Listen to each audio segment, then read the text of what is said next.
What's up, Tudorinos, and welcome back to the Game Addicts podcast, the show where we talk about the modern and retro video games that we sometimes play and collect when we have the time. Man, it's been a minute, like a month, right? It's been, I think October 17th or something like that was the last episode, but the last episode I actually recorded was like October 2nd. It's crazy. Absolutely crazy. A lot has been going on in our neck of the woods, including the birth of this family's Player 4. My son Owen, born on October 12th, 3:15 p.m. My bad. It was a bright, sunny day. However, this is episode 140. I am flying it solo today. I don't know if we talked about it on one of Mike's last episodes that he was on, but he is going to be working on his house. And, you know, they're going to sell their house and do all this stuff. He's got to do, all this work and stuff like that. We're going to try and get together as often as we can. Going to shoot for like once a month. The release schedule for this show, I'm all over the place. It's been a minute. I'm out of practice. The release schedule for Game Addicts is going to stay the same. It's going to be every other week. I missed a week, and I'll get to that. But me and Mike are going to try and get together. We're working a lot. I mean, a ton right now. And he's got a lot of work to do. I've got a new baby, a newish baby. He's been around for a couple weeks, but he's still not, it's going to be a while before he's sleeping all the way through the night and has a set sleeping schedule.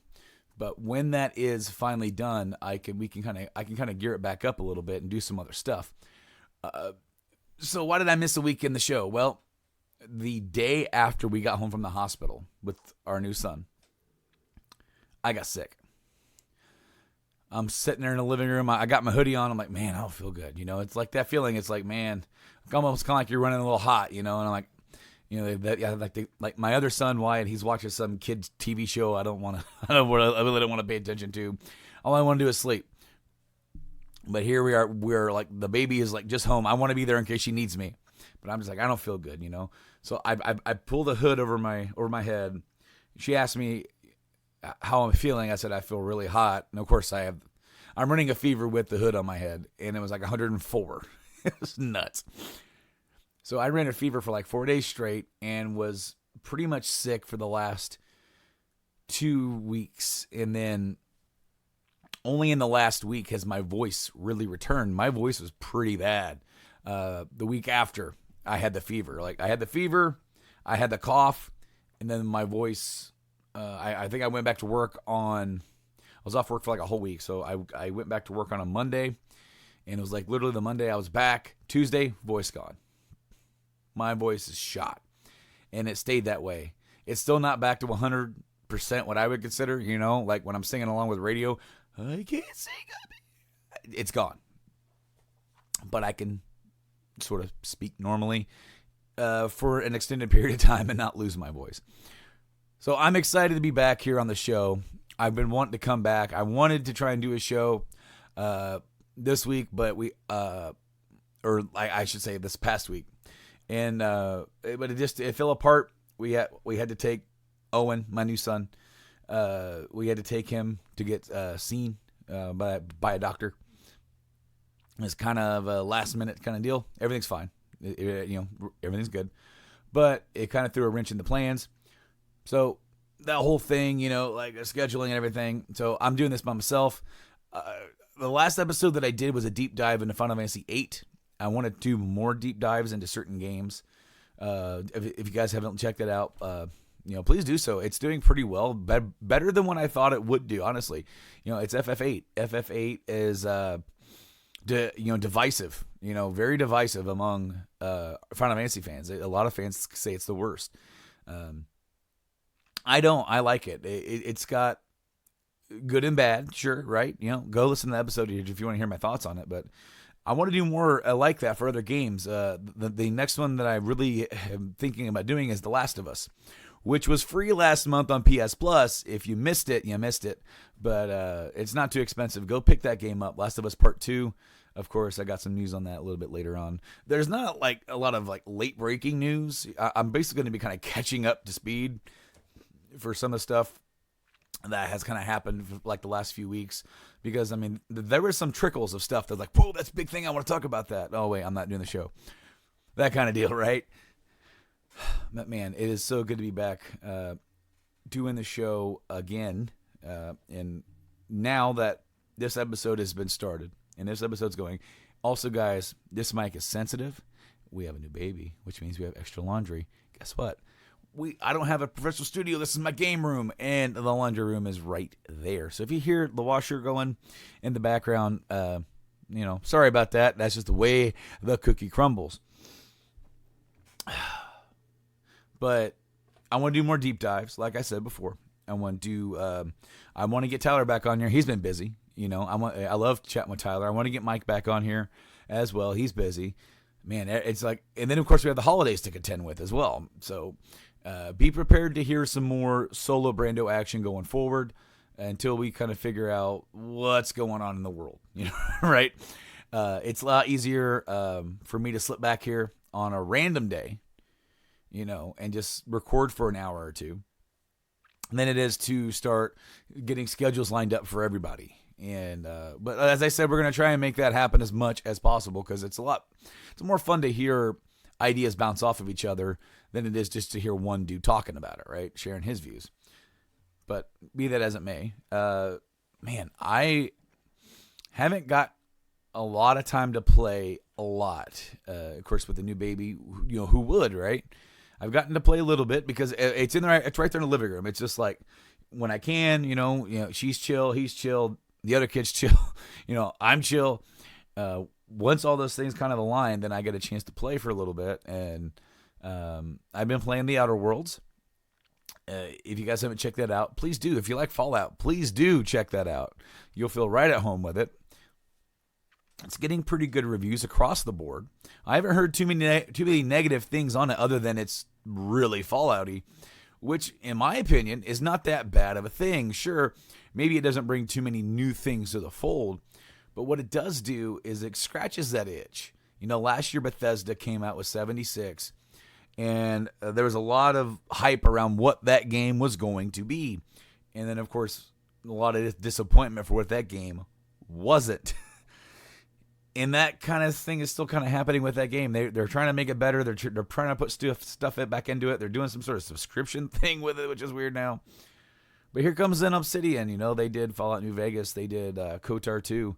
And they kind of did this weird little mix and match. You got some companions to go with you. You've got the gunplay and the hacking and the slowdown time. It's very Fallout style. But it sprinkles in a little bit of that spacefaring BioWare type game with your followers. In Fallout you get like one follower and he follows you, and they meld those worlds together very neatly. And I am really enjoying the game. The only downside is, since my time with it is so sparse, I get really into it for a couple hours, and then I leave, and it's like a week or something before I can play it again. Then I go back to it. I'm like, okay, what am I doing? Who are you? Why am I doing this for you? And it's getting to the point where I almost just want to kill everybody just to see what would happen. Even though that's not I don't normally do that. I like to play as the good guy. I almost want to role play it like it's really me. If I have this choice of how I would react in this situation, what would I do? And that's been difficult to jump back into it when I have forgotten what's going on. Especially if I go somewhere and it's all just kind of like a big side quest. And that side quest leads to more side quests and more side quests and more side quests.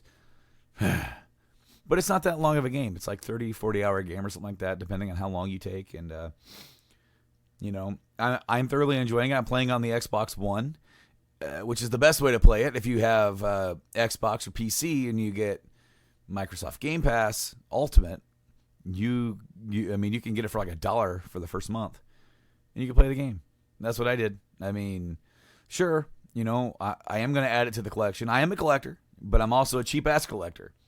And for anybody that I'm going to go out and I'm going to try and support as many devs and publishers that I'm passionate about. I was a little leery on this one, but they had the best deal to try this game out through Game Pass. Of course, that's Microsoft. Microsoft owns Obsidian now. But I will be adding Outer Worlds to the collection at some point. I do enjoy it, and I do plan on finishing it. But if there's a cheaper option to try a game out, do it, man.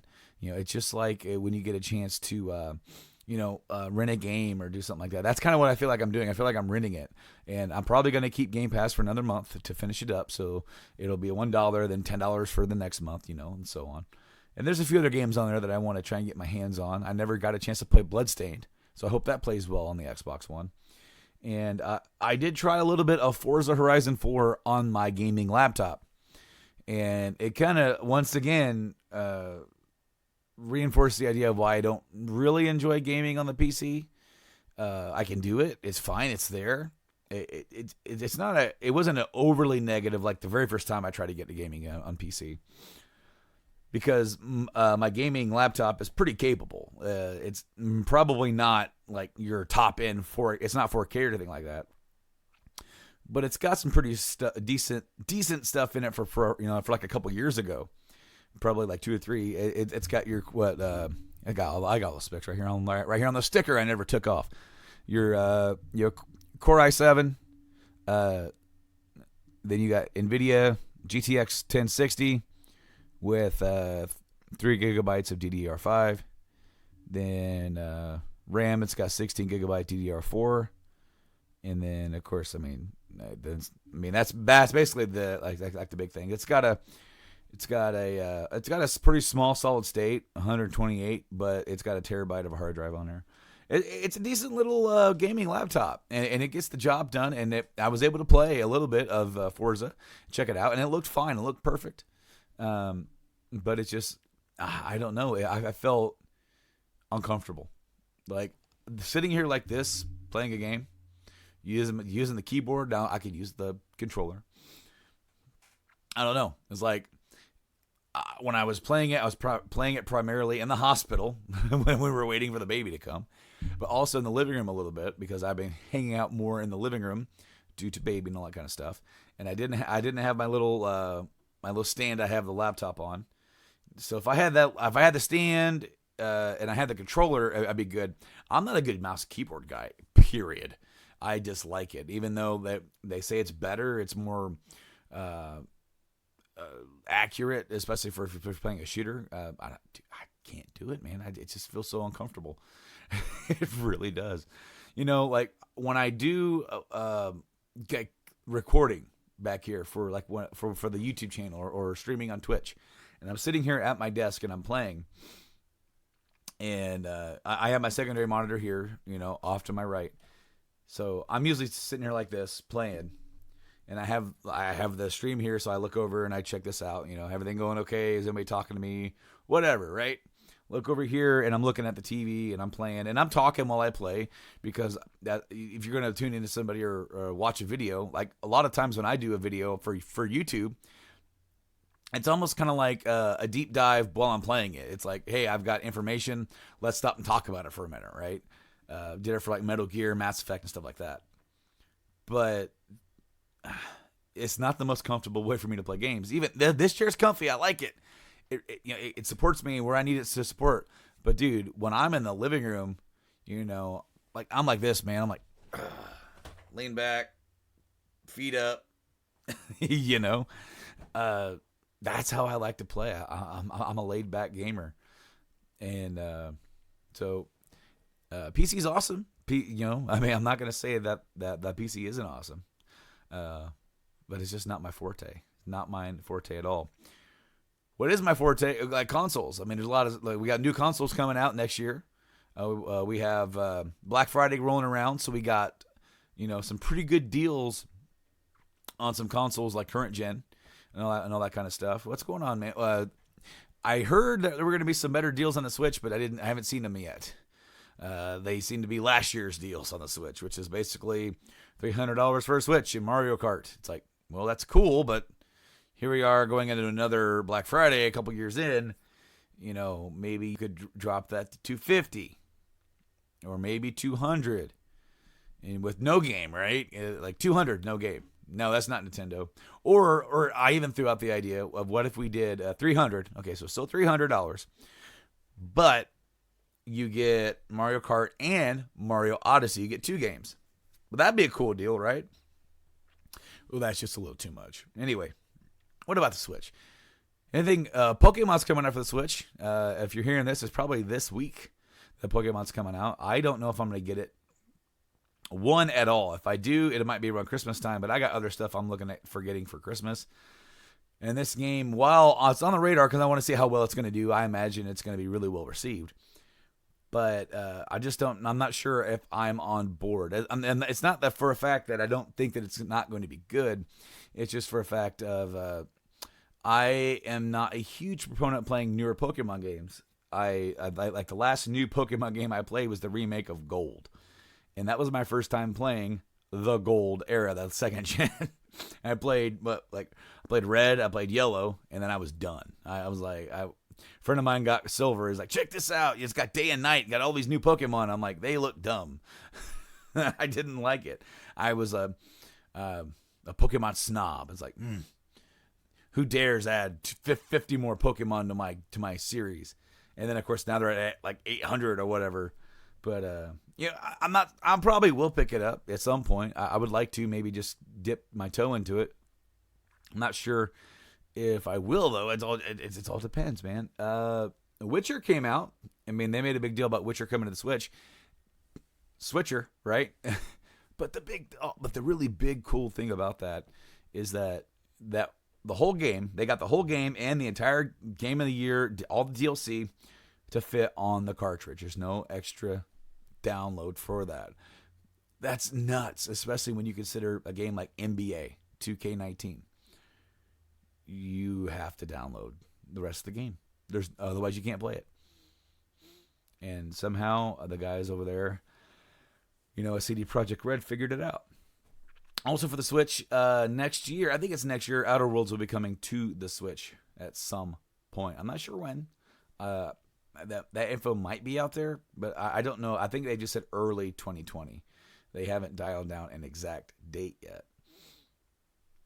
But we will see, because one of the games I was really looking forward to, which got a release date, and then a month later they delayed it. You guys know what I'm talking about. It's Last of Us Part 2. Last of Us Part 2 in September. Hey, we're coming out in February. It's like, all right, dude, that's coming out like a week before FF7 Remake. I'm going to plow through that, and I'm going to go right into FF7. Man, life is going to be great. Well, they need a little bit of extra time to make it basically feel that like it's a Naughty Dog quality game, which is fine. Absolutely fine. I'm not upset about this game being delayed at all. I don't really get upset about games getting delayed. The only time that I have gotten upset is when it's like, hey, we're like a few months away from this, and it's like, hey, we're delaying it for a year. I'm like, whoa, wow. You guys were getting that close to the wire, and now you're just gonna take a whole year, really? I don't think I think the last South Park game wasn't quite that bad. I think it was like, it's coming out in the spring, and now it's like all the way into fall. And then I know you kind of like, it's going to be delayed, so you got to figure out, when's the right time to release it against these other games. I know all that strategy, but it's like, man, all right. But I'm not mad. I'm not mad about it because I want the game to be good. And when you a delayed game can always be good, but a bad rushed game is more than likely going to be bad forever. That, or at least it will never erase, get rid of the stigma of being bad. And it takes a lot to look at Fallout 76. Look at No Man's Sky. They've done so much work on that game to get that game to be what they promised. And I'm so proud of them for sticking to that. But, there's still some people that played it and it's like, no, I'm not going back. A lot of people have, though. Will that happen to 76? I don't know. Probably not. But Last of Us Part 2 got delayed until, I think it's May 29th. So going right into June, right into this almost near summertime. That's fine. That's perfect. That gets me a chance to not have to worry about rushing through it to play FF7 when that gets released. Gives me a chance to hopefully have a good 2 months with Cyberpunk when that comes out, so I don't have to rush through it either. And then I can play The Last of Us Part 2. I'm happy that I'm cool with that. I'm cool. But man, there's been a lot of rumor and conjecture about what's going on with the PS5. Notice there's not a lot of rumor and conjecture going on about the next Xbox. But we know both of them are coming out in holiday 2020. They've already confirmed that for the PS5. The rumor is that the release date for that could be December 4th, 2020. And why is that date significant? Well, December 4th, 1995. 94. Sorry. December 4th, 94 was the Japanese release of the PS1. The original PlayStation. Came out in America or in the North Americas in September of 95. So if they released it on December 4th of 2020, that is direct 25-year anniversary of the original PlayStation. A lot of people think that could be a thing. But why? Well, number one, that is a Friday, so that would keep in line with their the last launch was on a Friday as well. Number two, they are heavily rumoring. I say they as in, the rumors. It's heavily rumored that the past is going to play a big part in this console. And the same guy who leaked out the exact release date, the original release date for The Last of Us Part 2, he tweeted out recently, hey guys, if you've got your discs for PS1, PS2, PS3, don't get rid of those yet. That means that those discs are going to play a part potentially in backwards compatibility. Of course, we've seen how well that's done for the Xbox brand, introducing 360 compatibility with that one of the most successful consoles of all time, the Xbox 360. And then, of course, they started adding in some of the original Xbox support. Now, how that works on the Xbox, if you guys do not know, and hopefully you guys do, they add the games to the store, to the Xbox store, right? And then if you have the game, like, I know this is one of them, Mass Effect 2, right? So you put your Mass Effect 2 disc in the Xbox One, and it goes, hey, this is Mass Effect 2. And it starts downloading it for you. So it downloads a copy of it off the store. It doesn't read it off the disc. It's not like the old style, like last-gen game systems. But it will download them, and that disc is now your access key to play it. So if you don't have that disc in there, that downloaded game will not boot. It works just like if you were to put an Xbox One game in there, and it downloads or installs off of the disc, where you still need that disc to play. It works the exact same way. That seems more likely for what they're going to do with the PlayStation. But how cool would it be if it just played the info off of like the disc, where it doesn't have to, they don't have to worry about, you don't have to worry about any of these games. I got 140 PS1 games back there. And a fraction of those are going to be on there, right? But how cool would it be if I just grabbed the most random game, Andretti Racing? I'm going to play Andretti Racing today. Throw that into my PS5. It's like, hey, it's a PS1 disc. Have fun. That would be cool. I doubt it, because you'd have to have certain technology in there to make sure that those discs are being read off of the laser, for which, original PS1 format is CD. The PS2 had two formats. You had DVD, ROM, so DVDs, But there were some of them that were still CD based, and they are the ones that are blue on the back. The PS2 discs that are blue, I don't know if you ever see them. I have a couple of them myself, but those are CD-ROMs. Those are read by using the CD laser. And then, of course, the PS3, that's the Blu-ray laser.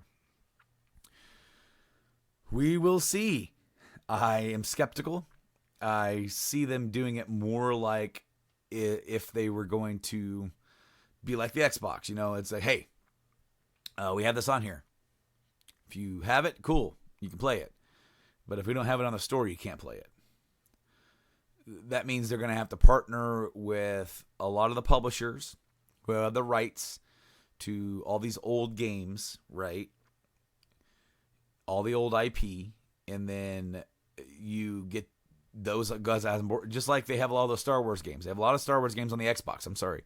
Specifically the Xbox with the 360 and some of the original Xbox games. They got a lot of games on there I didn't expect them to get, but they're on there. And you can play them.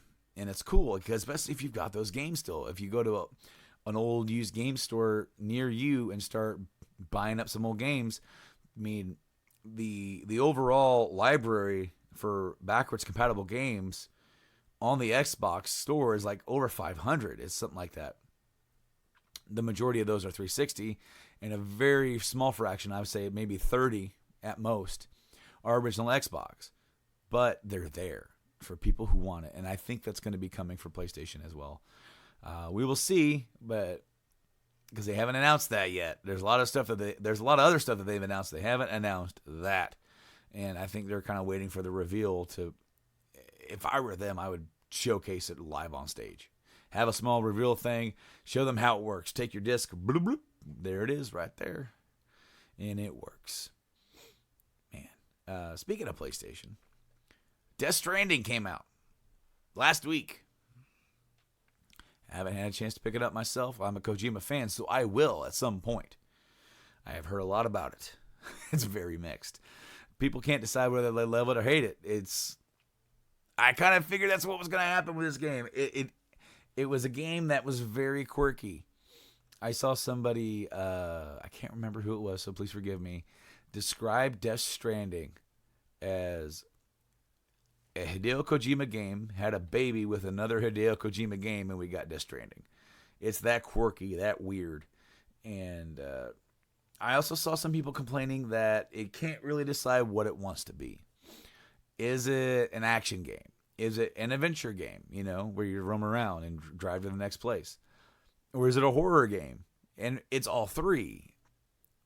I'm excited to check it out just for it to be weird. I know that they got product placement for Monster. I'm chugging down a Monster right now. I had to wake up. I ate lunch, and then I'm out there in the chair falling asleep. And my wife's like, hey, you can go record your episode. And I'm like, oh, yeah, I got to wake up.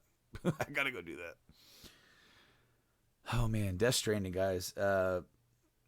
Just here live on the show. Live on the show. Just like we always do. You're feeling like old times here. I'm going to look up the Metacritic because it is getting a review bombed. And I've made my mindset clear on review bombing. I don't think it should be necessary. Please don't give that much credence because great games have been review bombed, right? Just because people, video gamers in general, are fickle. All right. Currently, it has an 83 out of 83 reviews on Metacritic. User score out of 6,004 rating is 7.0. And what I think when I last looked at it, it might have been like an 85. I know that like Outer Worlds is about an 85. To me, dude, if you get an 8 out of 10, that's great. That's awesome. That's a great game. A lot of these people are like, man, this game has only got a 7. Well, last time I checked, 7 out of 10 was pretty good. And we talked about this ad nauseum on the show. It's like, what? Like I remember when Mass Effect Andromeda, right? Mass Effect Andromeda came out, got a 7.4 or 7.2 out of 10 or whatever. And they're like, this is the worst game ever. It's 7 out of 10. Like, when did a 7 out of 10 become unplayable? And that's what they said. It was unplayable. It was like the episode title, like way back for like one of the old episodes of the Game Addicts podcast. 7 out of 10 equals unplayable. This game is unplayable. 7 out of 10. What? No, unplayable. Unplayable's a 1. Okay. Let's get our like all of our ducks in a row. Was the game unplayable? No. Did it have problems? Yes.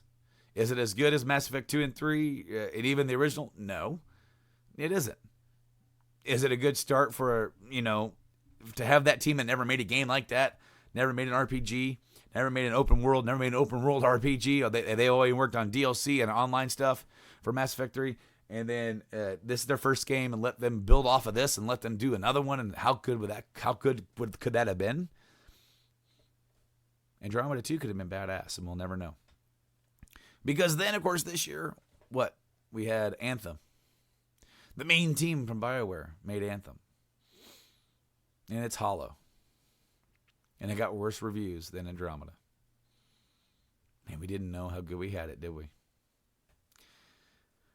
Speaking of EA, I think there was a news story from a couple of days ago, a week ago or something like that said EA games are coming back to Steam. Talked about PC gaming earlier. Coming back to Steam. What in the world's going on? EA has Origin. That's their launcher. Red Dead Redemption 2's on PC now. Holy crap. And they have a Rockstar launcher. It's on other stuff as well. And that's kind of what EA is doing here too. And I think I know what's going on. My gears are spinning. It doesn't take a rocket scientist. So I'm not saying I'm this big, really smart analyst for video gaming. Steam's trying to combat the Epic Game Store. So they struck a deal with EA. Bring your games over back to Steam. People love using Steam as a desktop launcher. Obviously, EA's probably not hurting a whole lot by using Origin. People will use it. If there's a game you want to play and you want to play it, you're going to download that launcher for it. Simple as that. They make more money with their own launcher, but you can't tell me that they didn't strike a really good deal with Steam for this. EA wouldn't be doing it if they weren't getting paid. Let's be honest. They want that money. And Jedi Fallen Order, the new Star Wars game coming out here this week, I think, as this episode launches, it's this week. So as this episode launches, we're getting Pokemon and Jedi Fallen Order in this same week. I'm excited to see how Jedi Fallen Order does, especially since it's an EA published game and it's a single player experience, no multiplayer, no big microtransactions. And we live in a world where those games can sell. Look at God of War, look at Spider-Man, look at RE2. RE2 had some packs on there that you can buy. But I mean, a lot of it was just there, dude. Like I think I got the deluxe version. I pre-ordered that on Amazon. I had a deal, I pre-ordered it on Amazon before they stopped doing the percentage off. So I pre-ordered the deluxe edition, paid normal $60 price for it. I mean, I didn't pay any extra for it. Single player experience all the way through. Sold like hotcakes. Same as God of War, same as Spider-Man. Speaking of sellings, PS4. Bringing it home. Surpassed the Wii. PS4 is now the number 2 best-selling console of all time. PS4 is now only behind the PS2, as that is the number 1 home-selling console, or best-selling home console of all time. Good on you, Sony. They did it. There was also, I saw a list of the top 10 best-selling consoles. And I'm going to read those here on the air. Of course, I don't have it. I don't have it ready because I'm a very bad host. No.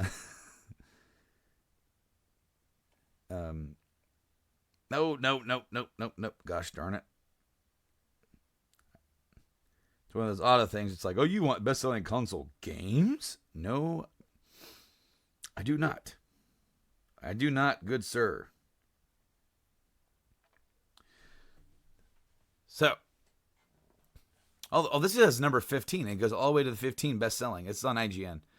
This was just updated. So number 15. Well, of course, we don't really know the hard data for this, but Xbox One 41 million asterisks because they haven't updated the number in a long time, and all we can do is conjecture to what that could actually be because they've quit releasing data, and we have to go around it. Number 14, Nintendo Switch. Nintendo Switch is pretty much tongue-in-cheek past the Xbox One. That's awesome, considering that it released, was it just over 2 years after? Xbox One was 13. Switch was Switch was 17, March 17. Wow, so 3 years, doing great. Number 13, Super Nintendo, aka Super Famicom in Japan. That's at 49 million. Number 12, NES, Original Nintendo Entertainment System, 61. Okay, this is why it's inflated. They have handhelds on here. I was only looking at consoles. Handhelds are awesome. Then they sell a lot, but I was looking at specifically home consoles. So 11 is 3DS. Respectable. Really, really respectable. After 8 years on the market. 75 million. PlayStation Portable is number 10, 80 million. That did pretty well. Of course, while the console sold well, maybe a lot of the games didn't sell that great because a lot of people were modding these, right? Number 9, Game Boy Advance, 81 million. I mean, they're right there neck and neck with the Game Boy Advance. Game Boy Advance, awesome system. Number 8, Xbox 360, 85 million. That has an asterisk right next to it because basically they quit reporting figures on it in 2015, but we can assume that it's kind of a little higher. And the same can be said for the PlayStation 3, sitting at 87.5 million at number 7. Holy crap! Last time that I checked, and I'm pretty sure we talked about it here on the show at one point, that we thought the 360 kind of edged it out by like a million.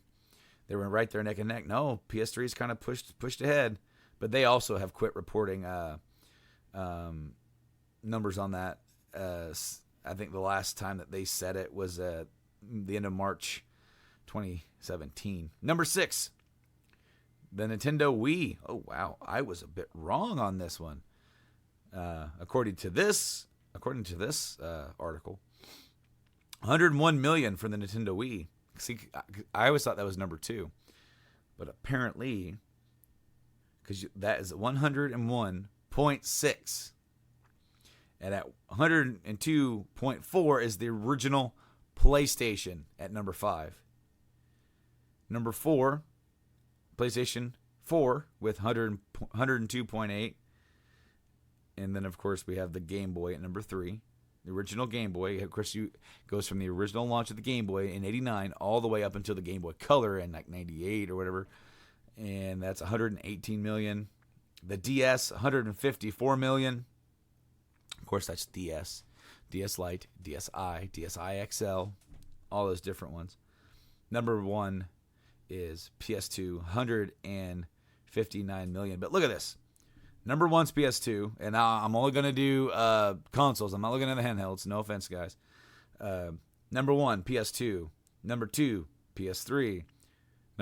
Number 3, PS1. Number 4, Nintendo Wii. Number 5, PS3. Holy crap. Think about that. Top 5 selling home consoles of all time. All time. All 4 PlayStations are in that number. Even though the PS3 coming there at the end, number 5, 87.5 million, somewhere in that ballpark. Crazy. But props to you guys over there at Sony. You guys have done something right. For sure. I mean, especially in this generation. You guys, I know a lot of that is based upon coming right out of the gate, man. Boom. And they did. And they got it out of the gate, and they're doing great. And they're easily double than their competition, right? and are probably going to remain that way, if not edge out even more. I think the PS4 is going to be a console that is going to be sold for the next 5 years. I think they're going to be making the slim model and keep, people are going to be still buying games for it, used games or whatever. I think there's going to be that 2-year overlap period for the PS5. You're going to see games coming out for the PS4, like your sports games, your Maddens, your NBAs, your MLB The Shows, and then your Call of Duties are going to be cross as well. But I know that Sony want you to transition to the PS5 as soon as possible. They don't want you to stay on that PS4. They were like, no, buy our new thing right now. And there's a new little rumor or a patent leak, and it's about a cartridge. Supposedly, it's an accessory for the PS5, and it looks like an old school memory card in a way. It's kind of weird. This was found on the same patent that we found out what the dev kits look like for the patents out of Brazil. The same thing, and this is a cartridge. So what is this cartridge used for? It kind of looks like a memory card, but it's not quite. And there's a lot of conjecture, a lot of rumors, people flying around, people making all these accusations. Oh, it's going to be used for, they're going to make a handheld like the Switch, and you're going to be able to take your game and put it on that cartridge and put it into your into the handheld and go on the go with it. I don't know about that. I don't know. I don't think that would really be that successful.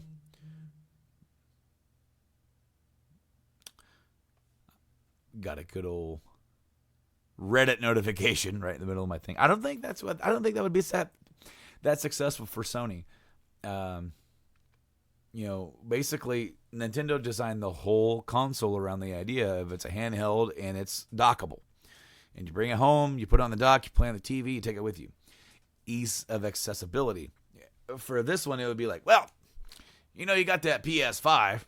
You could buy this completely other thing for like $300 that really can't play games by itself. Maybe it could. Maybe they'll make them downloadable. Maybe they'll have cartridges like PS5 portable, PS5P or whatever. I don't know. Nah. It's not going to. I don't think it would work if it were something you had to buy extra. Would I do it? Maybe. I do like taking stuff with me on the go. I taking all your save stuff with you on a road trip or on a plane or on a commute. If you live in a bigger city, that's cool. But if you're asking them to already shell out $400 to $600 for your console, because we don't know the price point yet. I've heard rumors like $550. I've heard another rumor saying they're trying to stick to that PS4 launch price of $400. That'd be awesome. But there's a lot of stuff in this new console, and it's going to be pretty advanced. For a console, it's going to be one of the most advanced, as well as the Xbox. But both of those consoles are going to be pretty advanced for what they are when you consider that for every other launch in the past, consoles have always been maybe a beat or so behind. With some dated components. Now, I also want to say, for all those guys, they're like, well, PCs will have the edge here, and sure, they are more technically,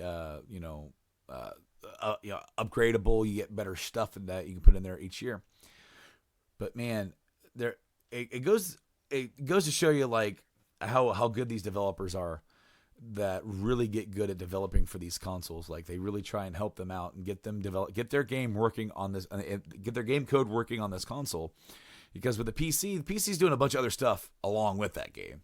Whereas that console is doing that game. Maybe it has some memory, some processor memory over here to like go back to the menu, maybe do this.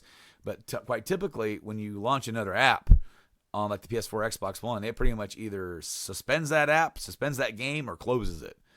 Like it's like no, it puts everything it can into playing that game and giving you the best that it can give you. And when you have a console that has a lot of this newer technology that's going to be in it, like the new Xbox, like the PS5.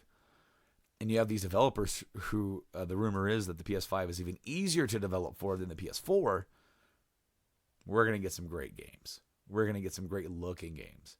And hopefully some great playing games. Hopefully we don't have that issue like we had in the beginning of the PS4 when you had games that couldn't run 60 frames per second in 1080p.